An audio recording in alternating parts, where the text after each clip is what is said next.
warahmatullahi wabarakatuh. Selamat bertemu kembali. Kali ini kita masih membahas tentang skala dan perbandingan. Pada bagian kedua ini kita akan membahas tentang skala. Perhatikan gambar berikut. Dalam kehidupan, kita sering menjumpai benda atau objek yang merupakan penggambaran benda atau objek yang sebenarnya dalam ukuran yang lebih besar atau luas sekali. Nah, penggambaran tersebut untuk memudahkan dalam melihat atau memahami kondisi realnya, maka kemudian diperkecil. Contohnya, ketika kita melihat suatu peta, kemudian market, kemudian denah suatu lokasi atau denah suatu rumah. Perhatikan gambar berikut. Jadi, di situ disajikan ada sebuah rumah. Rumah itu kemudian digambar ya oleh seorang arsitek, dan juga dibuat maketnya atau dalam buat miniaturnya. Nah, jika seorang arsitek ingin membuat model rumah, apakah ia membuat secara asal-asalan? Nah, tentu saja tidak ya. Ia akan merancang dengan menggunakan faktor skala tertentu agar model rumah itu dapat mewakili keadaan sesungguhnya.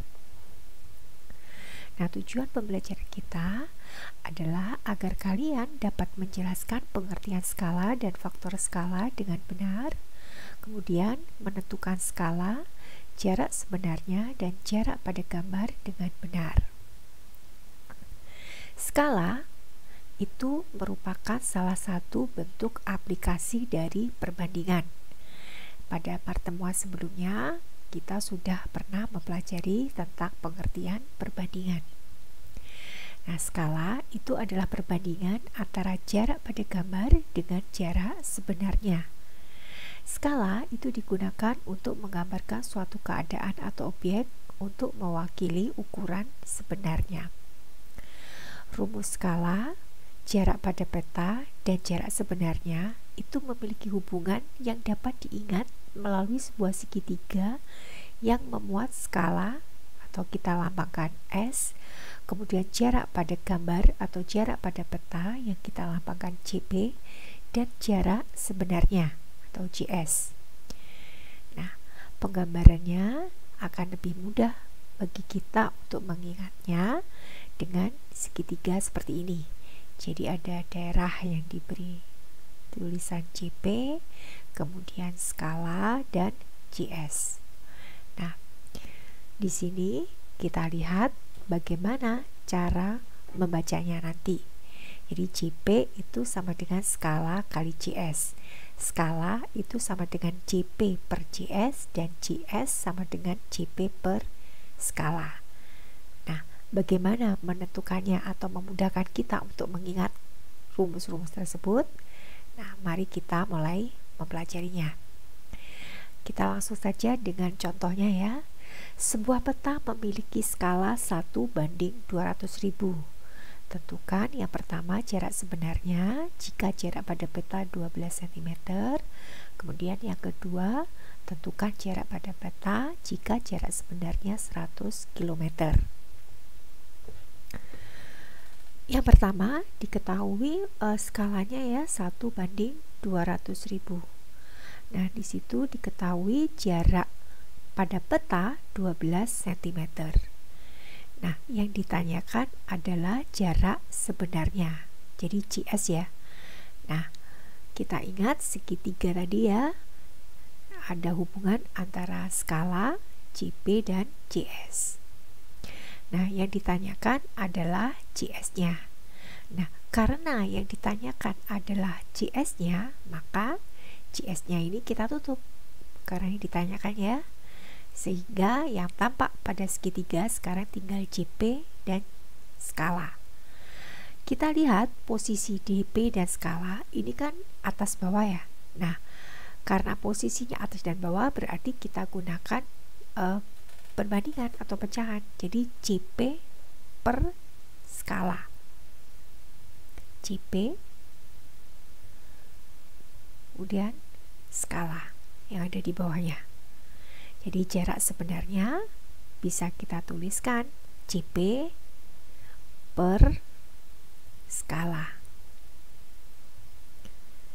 Nah, diketahui jarak pada petanya tadi adalah 12 dan skalanya adalah 1:200.000 atau 1/200.000.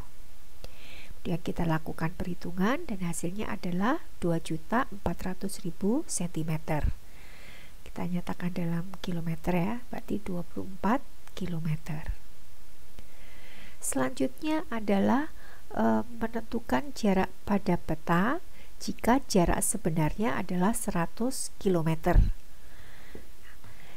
Karena yang ditanyakan adalah jarak pada peta, ini ya, berarti jarak pada petanya kita tutup. Nah, sehingga yang nampak adalah skala dan GS-nya. Nah, karena posisinya sejajar, bukan atas bawah seperti tadi ya. Karena posisinya sejajar, berarti ini adalah perkalian. Jadi skala dikalikan dengan GS atau jarak sebenarnya. Kalikan GS. Nah, skalanya tadi adalah 1/200.000 atau 1/200.000. Dikalikan jarak sebenarnya 100 km, kita nyatakan dalam cm, berarti 10 juta. Dan kita lakukan perhitungan dan hasilnya adalah 5 cm. Gitu ya. Kemudian kita lanjutkan dengan faktor skala.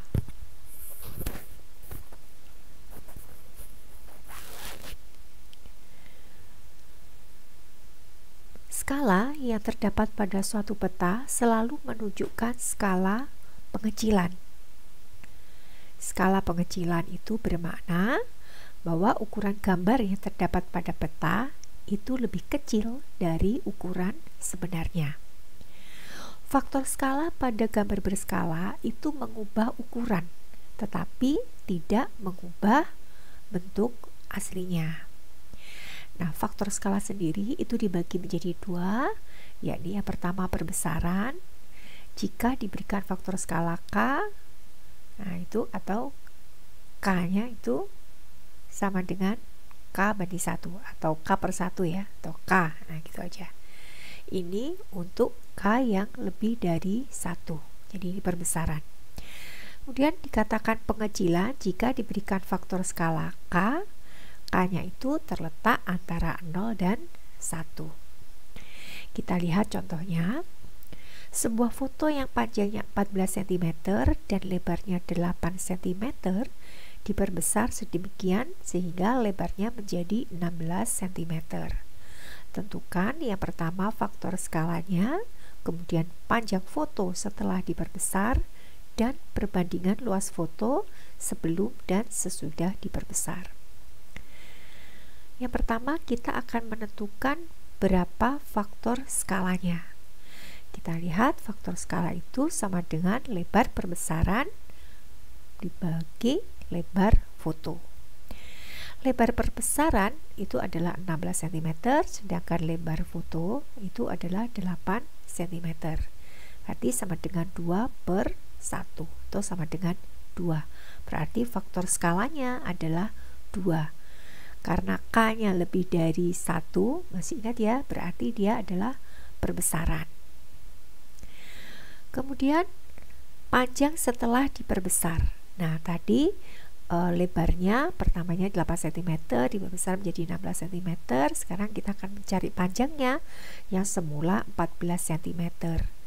Karena faktor skalanya 2, nah berarti dapat kita tuliskan panjang setelah diperbesar adalah faktor skala kali panjang foto, berarti sama dengan 2 kali 14 cm sama dengan 28 cm.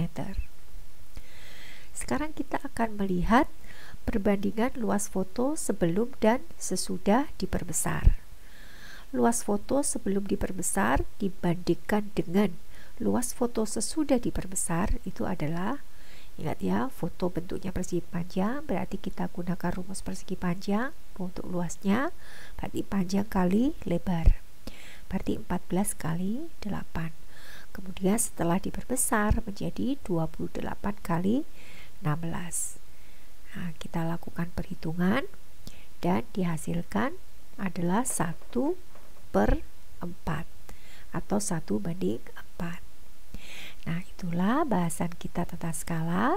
Sebelum Ibu akhiri, Ibu ingatkan agar kalian selalu meningkatkan ibadah kalian, tetap semangat belajar, dan tetap menjaga kesehatan. Wassalamualaikum warahmatullahi wabarakatuh.